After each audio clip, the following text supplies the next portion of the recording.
جو یہ کہتا ہے کہ پریاں حاضر نہیں ہوتی، پریاں ہے نہیں، اس کا کوئی وجود نہیں ہے، وہ اس دنیا میں نہیں ہے، وہ حاضر نہیں ہوتی ہے، اور آج تک میں اس کو حاضر نہیں کر پایا ہوں، تو ان تمام حضرات کے منہ پہ تماچا ہے۔ ہاں ناظرین اکرام، جس نے یہ کہا ہے کہ میں پریوں کے بارے میں بہت تحقیق کیا لیکن کہیں سے یہ ثابت نہیں ہوا کہ پریاں حاضر ہوتی ہے، تو آج ہم بتائیں گے انشاءاللہ آپ کو کہ پریاں آسان طریقے سے کیسے حاضر ہوتی ہے، اور اس کا اصل طریقہ کار کیا ہے، اور اس کو حاضر کرنے کے لیے کون سی ایسی عمل کی ضرورت پڑتی ہے، کون سی روحانیت کی ضرورت پڑتی ہے، کون سی جذبات کو اپنے اندر لانا پڑتا ہے جس کے مدد سے ہم پریوں کو حاضر کر سکتے ہیں۔ ناظرین کرام، ہم نے ہزاروں ویڈیو دیکھی ہے، لاکھوں ویڈیوز دیکھے ہیں، لیکن آج تک ہمیں عمل میں کامیابی نہیں ملی ہے، تو اس کے لیے میں آپ کو صرف ایک بات کہنا چاہوں گا کہ آپ جب عمل کریں گے تو استاد کی نگرانی میں کریں تاکہ بہتر ہو اور اچھے طریقے سے آپ عمل کر سکیں اور اپنے عملیات سے لوگوں کو بھی اور خود فائدہ لے سکے۔ ناظرین کرام، چلتے ہیں عمل کے طریقہ کار کے جانب۔ اس سے پہلے ایک بات کہہ دینا چاہتا ہوں کہ اس ویڈیو کو پورا دیکھیں، بیچ میں اسکیپ نہ کریں ورنہ پریشانیاں ہوگی آپ کو۔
ہوں گے۔ ناظرین کرام، یہ بالغ حضرات کے لیے ہے، نابالغ شخص جو بالغ نہیں ہے یا جس کے مردانہ ٹائمنگ یا مردانہ طاقت بہت کم ہو چکی ہے، ختم ہو چکا ہے، سلب ہو چکے ہیں، وہ جلق بازی، اغلام بازی، لونڈیا بازی میں اپنی زندگی کو خراب کر دیے ہیں، اپنی جوانی کو ختم کر دیے ہیں، ایسے حضرات اس ویڈیو سے فائدہ نہیں اٹھا سکتا ہے۔ صرف وہی حضرات اٹھا سکتا ہے جس کے اندر مردانہ طاقت زیادہ ہو، خواہش زیادہ ہو، اور جس کے اندر قوت اتنی زیادہ ہو کہ وہ آسان طریقے سے بغیر درد کے، بغیر کوئی پریشانی کے، بغیر کوئی کمزوری کے ہم بستری کر سکے، ایک دو نہیں 3 4 ٹائم بھی کر سکے، تو وہ حضرات اس عمل کو کرے تاکہ اس کو بہت ہی زیادہ فائدہ حاصل ہو۔ ناظرین کرام، اس عمل کو کرنے سے پہلے میں آپ کو لے چلتا ہوں ایک اس کے خفیہ راز کی طرف۔ خفیہ راز کیا ہے؟ خفیہ راز یہ ہے کہ جب آپ عمل کریں گے تو تنہا ہونا ضروری ہے، تنہا۔ بعض حضرات یہ کہتے ہیں کہ حضرت کوئی ساتھ میں رہے گا تو کیا میں عمل کر سکتا ہوں؟ نہیں، آپ بالکل نہیں کر سکتے ہیں۔ کچھ حضرات یہ کہتے ہیں میری بیوی ہے اور وہ ساتھ میں سوتی ہے، کیا میں عمل کر سکتا ہوں؟ وہ حضرات اس عمل کو نہیں کر سکتے ہیں۔ کوئی حضرات یہ کہتا ہے میں کام کرتا ہوں، بہت سارے آدمی رہتے ہیں، میں جہاں پہ رہتا ہوں، جس گھر میں رہتا ہوں، وہ حضرات بھی اس عمل کو نہیں کر سکتے ہیں۔ تو پھر کون کر سکتا ہے؟ تو میں پہلے ہی بتا چکا ہوں، وہی حضرات کر سکتے ہیں جو تنہا ہو، جس کے اندر مردانہ طاقت و جوش بہت ہی زیادہ ہو۔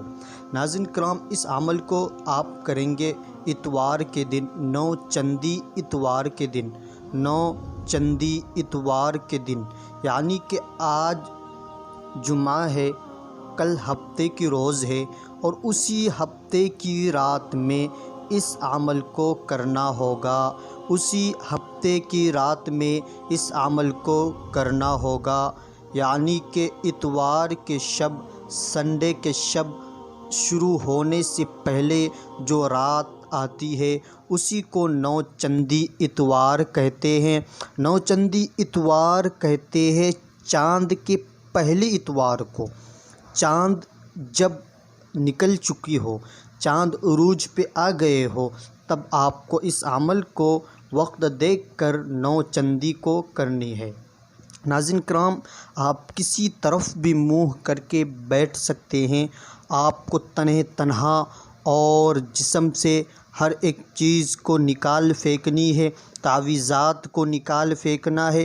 کوئی عمل کر رہے ہیں، اس عمل کو چھوڑ دینی ہے، صرف اور صرف اس عمل کی طرف رجوع ہونا ہے اور یہی عمل کرنا ہے۔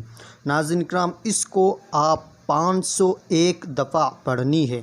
501 بار پڑھنے کے بعد آپ کو سو جانا ہے، بڑھنا نہیں سونا ہے، کوئی کپڑے لپیٹ کے سونا ہے یا کچھ لپیٹ کے سونا ہے، اور حصار بالکل نہیں کرنی ہے، نہ حصار جسمانی کرنی ہے، نہ روحانیت کرنی ہے، اور نہ حصار کا کوئی طریقہ آپ کے پاس موجود ہو تو اس طریقے کو عمل میں لانا ہے۔ ناظرین کرام، اب چلتے ہیں عمل کے طریقہ کار کے جانب، یعنی کہ عمل کو پڑھیں گے کیسے۔ تو سب سے پہلے آپ کو عمل کو پڑھنے کے لیے اپنے بیڈ پہ، جس پہ آپ بیٹھیں گے وہاں پہ بیٹھ جانا ہے اور اس کو پڑھنا ہے۔ میں پڑھ کے سناتا ہوں۔ یا گلابو آ گلابو، نہیں آیا تو توک جلابو، او یا گلابو یا گلابو یا گلابو، حاضر شو حاضر شو حاضر۔ سمجھ گئے ناظرین کرام؟ آپ کو اچھی طریقے سے اور ایک بار میں پڑھ کے تیز ترار الفاظ میں سنا دیتا ہوں۔ یا گلابو آ گلابو، نہیں آیا توک جلابو، بو یا گلابو یا گلابو یا گلابو، حاضر شو حاضر شو حاضر شو۔ یا گلابو آ گلابو، نہیں آیا تو توک جلابو، او یا گلابو یا گلابو یا گلابو، حاضر شو حاضر شو حاضر۔ ناظرین کرام، آپ کو بس اس عمل کی زکوٰۃ ادا کرنی ہے 501 مرتبہ۔ یاد رکھنا، یہ عمل کو جس طریقے سے بتایا گیا ہے اسی طریقے سے کیجیے۔